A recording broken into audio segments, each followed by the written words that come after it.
নবীজি আল্লাহর সাথে দিদার দিয়েছেন, আল্লাহর সাথে কথা বলেছেন। আল্লাহ তাআলা নবীকে 3টা হাদিয়া দিয়েছেন। জোরে বলেন কয়টা? এই 3টা হাদিয়া আল্লাহ তাআলা তার বান্দার জন্য নবীর মাধ্যমে সুসংবাদ দিয়েছেন। এর মধ্যে 1 নাম্বার হচ্ছে 5 ওয়াক্ত নামাজ। 2 নাম্বার যারা আল্লাহর সাথে শিরিক না করবে, আল্লাহ তাআলা ওয়াদা করেছেন তাকে আল্লাহ তাআলা মাফ করে দিবেন। 3 নাম্বার আল্লাহ তাআলা নবীকে সূরাতুল বাকারার শেষের 2টা আয়াত হাদিয়া দিয়েছেন। আমার আপনার উম্মতের জন্য আমি আল্লাহ মুক্তির জন্য, নাজাতের জন্য, জান্নাতের জন্য ও নবী আমি আপনার উম্মতকে আমি 50 ওয়াক্ত নামাজ দিলাম। যদি আপনার উম্মতেরা 50 ওয়াক্ত নামাজ পড়ে, আপনার উম্মত মৃত্যুর পর বিনা হিসাবে জান্নাতে যাবে। আমার ভাইরা, মুহাদ্দিসিনে কেরাম বলেন, ফুকাহায়ে কেরামরা বলেন, জগৎ বিখ্যাত মুহাদ্দিস রাইসুল মুফাসসিরিন ইবনে আব্বাস বলেন, আল্লাহ তাআলা এই 50 ওয়াক্ত নামাজ থেকে 5 ওয়াক্ত দিলেন। মূলত এখানে আল্লাহ তাআলার একটা বিশেষ ভালোবাসা নিহিত আছে। নবীজি 50 ওয়াক্ত নামাজ নিয়ে আসছেন। নবীজি এসে 6ষ্ঠ আসমানে মুসা আলাইহিস সালামের সাথে সাক্ষাৎ হলো। মুসা আলাইহিস সালাম বললেন, পয়গম্বর আমার উম্মতেরা 2 ওয়াক্ত পড়তে পারবে না, আপনি তাড়াতাড়ি যান, নামাজ কিছু কমাই নিয়ে আসেন। নবীজি আবার আল্লাহর কাছে গেলেন, 5 ওয়াক্ত কমাইলেন। আবার বললেন পারবে না, 45 ওয়াক্ত কমাই নিয়ে আসেন। নবীজি আবার গেলেন, 5 ওয়াক্ত কমাইলেন। এইভাবে আল্লাহর সাথে 1 বার না 2 বার না 9 বারে আল্লাহ তাআলা 5 ওয়াক্ত কমাইতে কমাইতে 50 ওয়াক্ত থেকে 5 ওয়াক্ত নামাজ সেট করে দিলেন। এটা আল্লাহ তাআলার উদ্দেশ্য যে 50 ওয়াক্ত নামাজ। আল্লাহ তো জানেন যে 50 ওয়াক্ত পড়তে পারবে কি পারবে না। 50 ওয়াক্ত দিয়া আল্লাহ তাআলা একটু কৌশল করলেন তার হাবিবকে বার বার বার বার, 1 বার না 9 বার 5 নং 45 ওয়াক্ত কমাইয়া আল্লাহর সাথে নবীর সাথে বারবার সাক্ষাৎ হলো। আর এই 45 ওয়াক্ত কমাইয়া নবীকে আল্লাহ তাআলা ঘোষণা দিলেন, কুল্লু আমাল ইবনে আদামা ইউদাআফুল হাসানা। ও নবী, মন খারাপ কইরেন না যে 50 থেকে 5 ওয়াক্ত দিলাম, আপনার উম্মতের আমল নামায় সব কম হবে। কিন্তু না না, যারা 5 ওয়াক্ত পড়বে প্রত্যেক রাকাত নামাজে আমি 10 গুণ করে বাড়াইয়া 50 ওয়াক্ত নামাজের সব দান করে দিব। আরো জোরে বলি আল্লাহু আকবার। এরপর আল্লাহ তাআলা 2 নাম্বার যে পুরস্কার দিলেন নবীকে, আল্লাহ পাক রব্বুল আলামিন নবীকে জানাই দিলেন, পয়গম্বর আপনার উম্মত যদি আমি আল্লাহর সাথে শরীক না করে, শিরিক না করে, আমি আল্লাহ তাআলা ঘোষণা দিলাম আপনার উম্মতকে আমি আল্লাহ কিয়ামতের দিন আমার রহমান এবং রহিম নামের ওসিলায় আপনার উম্মতকে আমি আল্লাহ তাআলা মাফ করে দিব। ছোটখাটো গুনাহ যদি করে আমি মাফ করে দিব আমার দয়ায়, আমার ভালোবাসায়।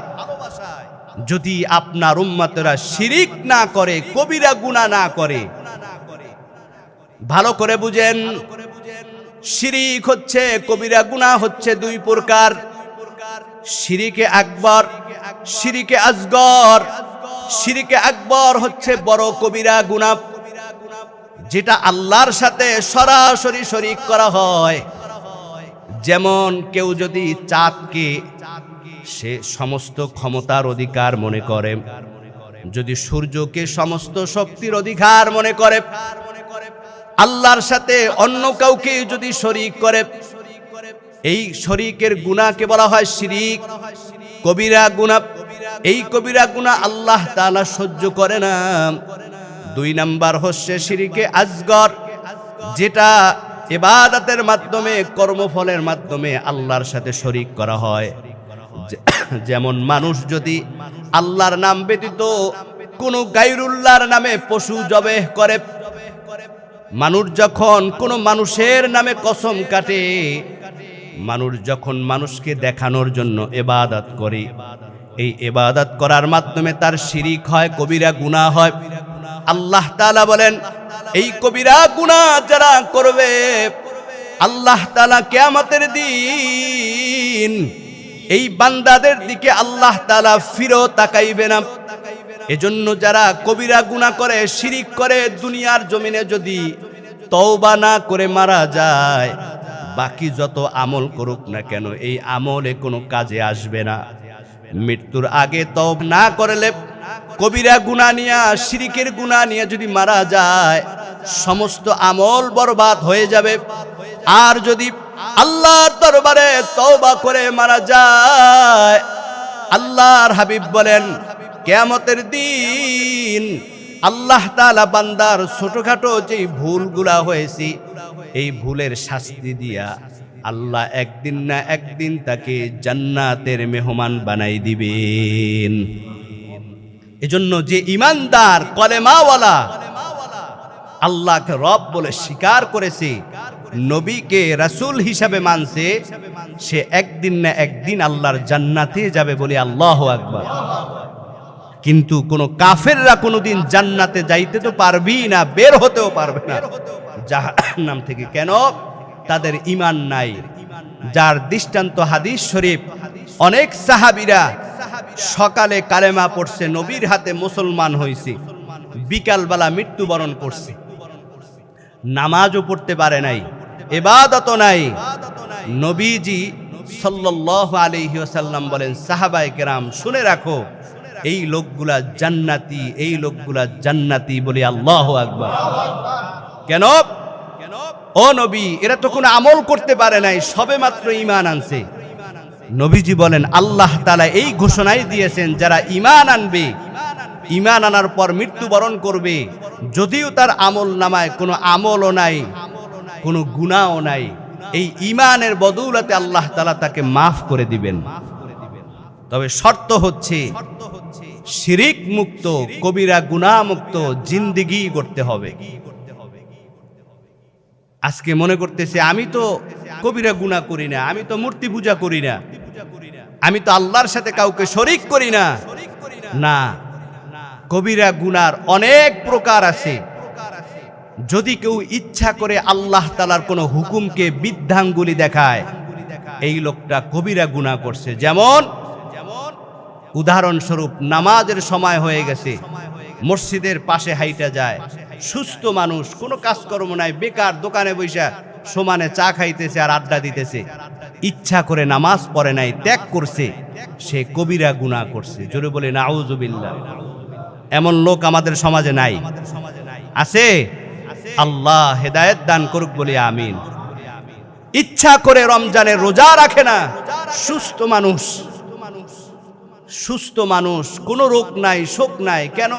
ব্যবসা করে, ড্রাইভারি করে, দোকানদারি করে, চাকরি করে, লেখাপড়া করে, ইচ্ছা করে রোজা রাখে না। এই যে ইচ্ছা করে না রাখা, আল্লাহ তাআলার বিধানকে বৃদ্ধাঙ্গুলি দেখানো, এটাই হচ্ছে শিরিক, এটাই হচ্ছে কবিরা গুনাহ। এই কবিরা গুনার কারণে সে কাল কিয়ামতের দিন আল্লাহর সমস্ত দুনিয়ার বাকি ভালো আমলগুলা কোনো কাজে আসবে না। এই কবিরা গুনার কারণে সে আল্লাহর বিনা হিসেবে জাহান্নামে যাবে। এই ঘোষণা দিয়েছেন কে? আল্লাহ তাআলা বলেছেন। এজন্য আল্লাহ তাআলা বলেন, নবী আমার,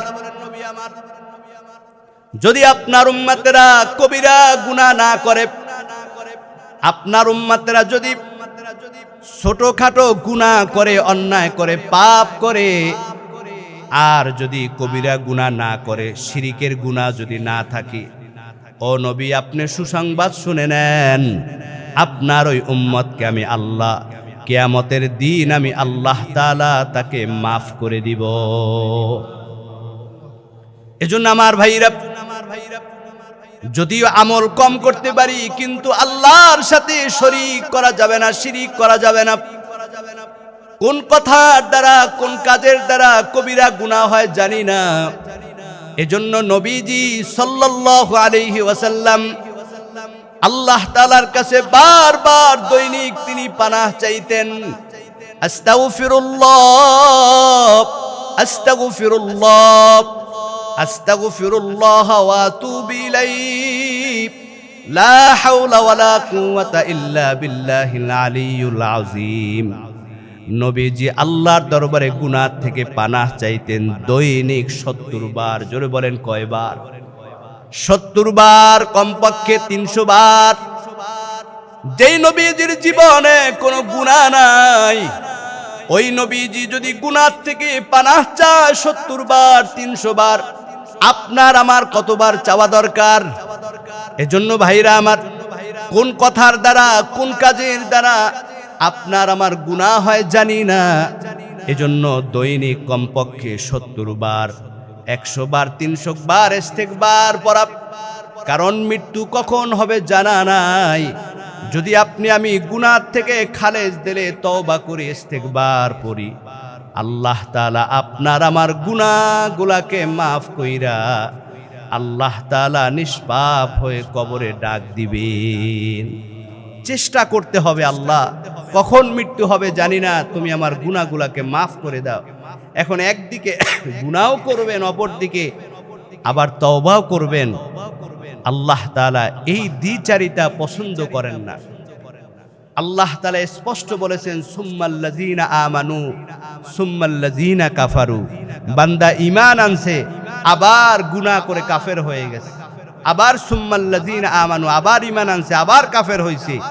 3 বারের আল্লাহ তাআলা তাকে একবারে হালাক করে দেন। তার দোয়া তওবা আল্লাহ তাআলা কবুল করে না। আজকে আমাদের অবস্থা হয়েছে এমন, নামাজ পড়ি, মোনাজাতে কই আল্লাহ আর গুনাহ করব না, মাফ করে দাও, কিন্তু মোনাজাত শেষ, প্রাকৃতিক জগতে যখন আবার বের হয়ে যায় আবার গুনাহে শামিল হয়ে যায়। হয় কি হয় না? এর উদ্দেশ্য হচ্ছে আমরা খালেজ দিলে আল্লাহর কাছে বলতে পারি না। আমাদের দোয়ার মধ্যে ভেজাল, ইখলাস নিয়ে বলতে পারি না আল্লাহর গুনাহ করব না। এজন্য খালেজ দিলে যদি কেউ আল্লাহর কাছে ইখলাস নিয়ে বলে, তওবা করে, সমস্ত গুনাহগুলা মাফ করে দিবেন কে? আল্লাহ তাআলা। নবীকে আল্লাহ তাআলা মেরাজে কয়টা পুরস্কার দিয়েছেন? সবাই কয় না, কয়টা? এর মধ্যে 1 নাম্বার হচ্ছে 5 ওয়াক্ত নামাজ। 2 নাম্বার যারা আল্লাহর সাথে শিরিক না করবে, আল্লাহ তাআলা ওয়াদা করেছেন তাকে আল্লাহ তাআলা মাফ করে দিবেন। 3 নাম্বার, আল্লাহ তাআলা নবীকে সূরাতুল বাকারার শেষের 2টা আয়াত হাদিয়া দিয়েছেন। আল্লাহ তাআলা নবীকে জানাই দিলেন, ও পয়গম্বর, আপনার উম্মতদেরকে শুনাই দেন, আমানার রাসূলু বিমা উনজিলা ইলাইহি মির রাব্বিহি ওয়াল মুমিনুন কুল্লুন আমানা বিল্লাহি ওয়া মালাইকাতিহি ওয়া কুতুবিহি ওয়া রুসুলিহি লা নুফাররিকু বাইনা আহাদিম মির রুসুলিহি ওয়া ক্বালু সামি'না ওয়া আতা'না গুফরানাকা রাব্বানা ওয়া ইলাইকাল মাসির। জোরে বলি আল্লাহু আকবার। আমার ভাইরা, এই 2টা আয়াত আল্লাহ তাআলা নাজিল করে নবীর মাধ্যমে সুসংবাদ দিলেন। বান্দার যেই বিষয়গুলোর উপর ঈমান আনতে হবে, দৃঢ় বিশ্বাস রাখতে হবে, এই বিষয়গুলো আল্লাহ তাআলা আয়াতের মধ্যে তুলে দিয়েছেন। এজন্য নবীজি বলেন, এই আয়াত 2টা এত বরকতপূর্ণ, ফজিলতপূর্ণ, যদি কেউ রাত্রিবেলা ইশার নামাজের পর এই সূরা বাকারার শেষের 2টা আয়াত পড়ে ঘুমায়, হাবিব বলেন সারাটা রাত ইশার নামাজের পরে যখন আমার উম্মত এই 2টা আয়াত পড়ে ঘুমাবে, ফজরের নামাজ পড়তে উঠবে, আল্লাহ তাআলা সারাটা রাত এই 2টা আয়াত পড়ে ঘুমানোর পরেও আল্লাহ তার বান্দার আমল নামায় নফল ইবাদতের সওয়াব দান করে দিবেন। নফল ইবাদতের সওয়াব। এজন্য মুহাদ্দিসিনে কেরাম বলেন আল্লাহ তাআলার নৈকট্য অর্জনের সবচেয়ে বড় শ্রেষ্ঠ আমল হচ্ছে আমার ভাইরা রাত্রবেলা তাহাজ্জুদ নামাজ। কোন নামাজ? তাহাজ্জুদ নামাজ। এর মতো আল্লাহর নৈকট্য অর্জনের আর কোনো আমল নাই যতটা তাহাজ্জুদ নামাজে হয়। এজন্য ফুকাহায়ে কেরামরা বলেন, বুজুর্গানে দিনরা, যদি কেউ রাত্রবেলা তাহাজ্জুদ পড়তে উঠতে না পারে, যে উঠতে পারি বা না পারি এমন যদি শঙ্কা থাকে, কোনো কারণে উঠতে পারলাম না, সে যেন এশার নামাজের পরে এই সূরার বাকারার আয়াত 2টা তেলাওয়াত করে। যদি সে রাত্রবেলা উঠতে না পারে, ওঠার নিয়তে ঘুমাইছে, উঠতে পারে নাই কোনো কারণে, আল্লাহ তাআলা এই 2টা আয়াতের বরকতে তাহাজ্জুদ নামাজ পড়লে যেই সওয়াব হবে, আল্লাহ সেই নফল আমলের সওয়াব তাকে দান করে দিবেন। এজন্য সূরা বাকারার শেষের 2টা আয়াত আমরা পড়ার চেষ্টা করি, আমল করার চেষ্টা করি। আমার ভাইরা, আল্লাহ তাআলা নবীকে এই যে সুসংবাদ দিয়েছেন 3টা আমলের মাধ্যমে এবং তাশাহুদের মাধ্যমে, আল্লাহ আমাদের সকলকে আমল করার তৌফিক দান করুক, আমিন।